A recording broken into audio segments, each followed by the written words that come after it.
দই চিড়া খেতে এসেছি। এটা কি রসমালাই দিয়ে দই চিড়া করে আজকে খাবো। চিড়ার মধ্যে কি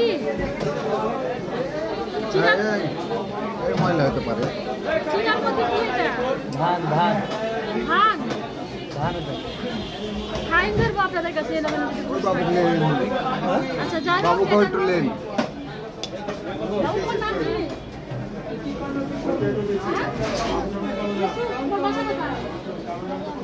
কোন স্কুলে পড়ো তুমি?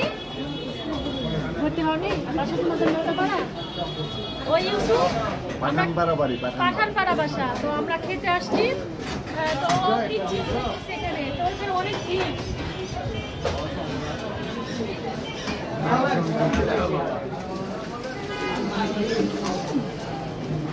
মজা।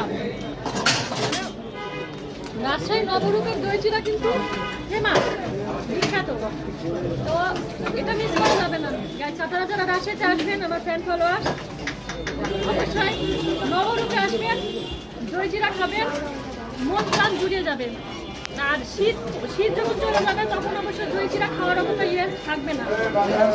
শীতের পিঠা আছে, আরো অনেক পিঠা আছে।